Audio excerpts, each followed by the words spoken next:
नमस्कार, SBT news में आपका स्वागत है और पेश है इस वक्त राजस्थान की बड़ी खबरें। केंद्र सरकार की ओर से राज्यों को विशेष सहायता राशि जारी की गई है। इसमें राजस्थान के हिस्से में भी 501 करोड़ रुपए आने हैं। इनमें से 250 करोड़ 50 लाख रुपए की राशि खाते में डाली गई है। यह राशि स्वास्थ्य, ग्रामीण विकास, जल आपूर्ति, सिंचाई, बिजली, परिवहन, शिक्षा, शहरी विकास क्षेत्र में खर्च होगी। वित्त मंत्रालय की ओर से 27 राज्यों के 9,879.61 करोड़ रुपए के पूंजीगत व्यय प्रस्तावों को मंजूरी दी गई है। इसमें 4,939.81 करोड़ रुपए की पहली किस्त जारी की गई है। कॉलेजों में एमबीए व एमसीए प्रथम वर्ष में ऑनलाइन आवेदन और पंजीयन फॉर्म भरने की अंतिम तिथि 15 जनवरी है।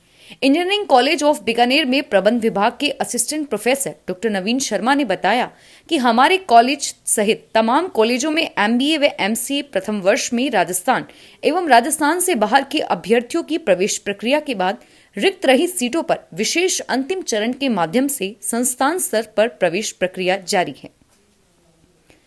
जयपुर समेत प्रदेश के लगभग ज्यादातर जगहों पर कड़ाके की सर्दी के बाद अब बारिश, ओलावृष्टि, शीतलहर का दौर जारी है। इस असर से राजधानी सहित विभिन्न जगहों को कोहरे ने बुधवार सुबह से अपने आगोश में ले रखा है। मानसरोवर, आमेर, जलमहल, टोंक रोड, मालवीय नगर, सांगानेर, जगतपुरा सहित जयपुर के आसपास कोहरा छाया रहा। नए साल की शुरुआत के साथ शुरू हुआ बारिश का दौर अब भी जारी है।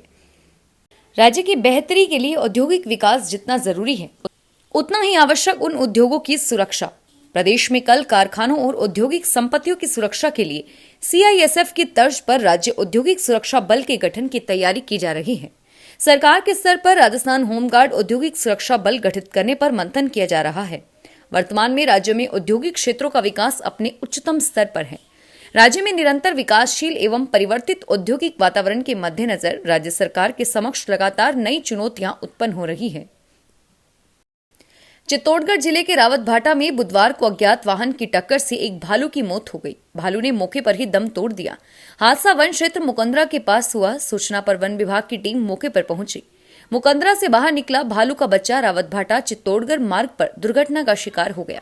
सूचना पर वन विभाग की टीम वहां पहुंची और भालू के शव को पोस्टमार्टम के लिए भिजवाया। प्रदेश के उद्योग मंत्री परसादी लाल मीणा ने दौसा जिले के लालसोट शहर के पंचायत समिति कार्यालय के सभागार में जनसुनवाई की। इस दौरान ग्रामीण इलाकों में पेयजल व्यवस्था की समीक्षा के दौरान उन्होंने कई गांवों में जनता जल योजना का संचालन नहीं होने पर नाराजगी प्रकट कर अधिकारियों को फटकार भी लगाई। उन्होंने अधिकारियों से कहा कि कार्यों में किसी तरह की बहानेबाजी नहीं चलेगी। जनता जल योजना के संचालन में लापरवाही बर्दाश्त नहीं होगी और लापरवाही करने पर संबंधित ग्राम विकास अधिकारी के खिलाफ कार्रवाई की जाए। उद्योग मंत्री ने निर्देश दिए कि सोनड़, बड़ेखन, झापदा, कुशलपुरा, बाढ़ बड़वा, नापाका, बांस, होदाइली, बिलोना कला, राजपुरा, होदाइली समेत सहित लालसोट विधानसभा क्षेत्र में पेयजल योजनाओं को तत्परता से चालू कराया जाए। देश में गोवंश संवर्धन को लेकर केंद्र और राज्य सरकारें अनेकों योजनाएं संचालित करती है। कई राज्यों ने गोवंश को लेकर कानून भी लागू किए हैं। अगर आप भी गायों के बारे में काफी कुछ जानते हैं तो आपके लिए मोदी सरकार की ओर से परीक्षा आयोजित की जा रही है। केंद्रीय पशुपालन मंत्रालय के अधीन आने वाले राष्ट्रीय कामधेनु आयोग द्वारा इस परीक्षा का आयोजन किया जाएगा। गायों के बारे में इस तरह की परीक्षा देश में पहली बार आयोजित होने जा रही है। क्षेत्र में मावठे से किसानों के चेहरे पर खुशी देखी जा रही है। क्षेत्र सहित सारंगपुरा, बंबोरिया, महापुरा, कलवाड़ा, ठिकरिया, सांझरिया, रामचंद्रपुरा, देवलिया सहित आसपास के गांवों में सोमवार रात को हुई मावठ से किसानों के चेहरे खिल गए। किसानों ने बताया कि 2-3 दिन से बादल छा रहे थे।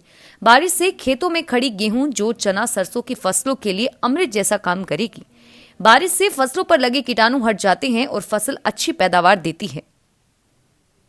सरकार के चुनाव का ऐलान हो गया है। निर्वाचन आयोग ने नगर निकाय चुनाव के लिए मंगलवार को चुनावी कैलेंडर घोषित कर दिया। सीकर जिले में रामगढ़, शेखावटी, फतेहपुर, लक्ष्मणगढ़, श्रीमाधवपुर, खंडेला, रिंगस व लोसल नगर पालिका क्षेत्र के 260 वार्डों में चुनाव होने हैं। चुनाव के लिए नामांकन प्रक्रिया 11 जनवरी से शुरू होगी। मतदान 28 जनवरी को होना है और जनादेश 31 जनवरी को सामने आएगा। कृषि कानूनों के विरोध में बीते 34 दिनों से अलवर के शाहजहापुरा बॉर्डर पर डटे किसान के सामने इन दिनों दोहरा इम्तिहान है। केंद्र सरकार कानून वापस लेने के मामले में झुकने को तैयार नहीं है और वहीं दूसरी तरफ मौसम की मार बढ़ती जा रही है। पहले 2 दिन बारिश से किसानों के तंबू सहित पूरा सामान भीग गया। सर्दी के कारण रात भर किसान अलाव के सहारे रहे और अब कोहरे से पूरा क्षेत्र अटा पड़ा है। मतलब किसानों की मौसम से भी राहत नहीं मिल रही और न ही सरकार कानून वापस ले रही। ऐसे में किसानों की मुश्किलें बढ़ गई हैं। महाराजा गंगा सिंह विश्वविद्यालय बीकानेर की पूरक परीक्षाओं के लिए 6 से 15 जनवरी के बीच आवेदन भरे जाएंगे। ऑनलाइन आवेदन भरने के लिए विश्वविद्यालय की वेबसाइट पर गाइडलाइन अपलोड कर दी गई है। परीक्षा नियंत्रण ने बताया कि प्रायोगिक पूरक परीक्षाएं 18 से 25 जनवरी तक होंगी। प्रायोगिक परीक्षा के लिए कॉलेज में उपस्थिति देनी जरूरी नहीं है। दुष्कर्म और हत्या के मामले में 20 साल की सजा काट रहे डेरा सच्चा सौदा प्रमुख गुरमीत राम रहीम की शक्ल जेल जाने के बाद पहली बार नजर आई। बाबा का एक वीडियो सोशल मीडिया पर वायरल हो रहा है जिसमें वह नजर आ रहा है। बाबा करीब 3 महीने पहले अपनी बीमार मां को देखने के लिए एक दिन की पैरोल पर गुरुग्राम के मेदांता अस्पताल गया था।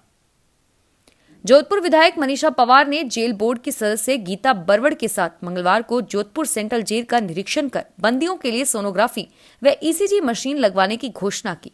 उन्होंने राज्य सरकार की ओर से बंदियों को उपलब्ध करवाई जाने वाली सुविधाओं का भी अवलोकन किया।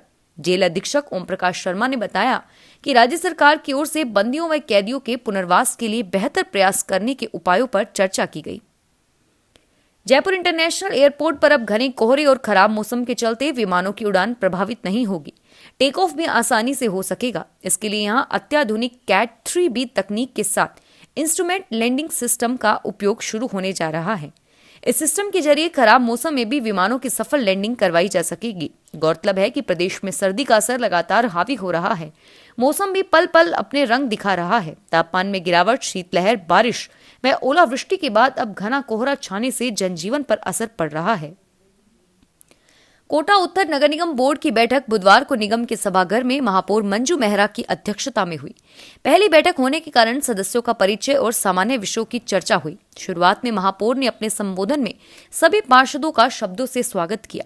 महापौर मेहरा ने कहा कि कोटा उत्तर के 70 पार्षदों की टीम मिलकर शहर को सुंदर और स्वच्छ बनाएगी। नगरीय विकास मंत्री शांति धारीवाल के नेतृत्व में कोटा सहित राजस्थान में विकास कार्य हो रहे हैं, जिसमें आगामी समय में कई सुविधाएं मिलेगी। इन पर सभी पार्षदों ने मेज थपथपाकर महापौर का उत्साह बढ़ाया। एसबीटी न्यूज के वीडियो देखने के लिए हमारे चैनल को सब्सक्राइब करें और नोटिफिकेशन पाने के लिए बेल आइकन को प्रेस करें।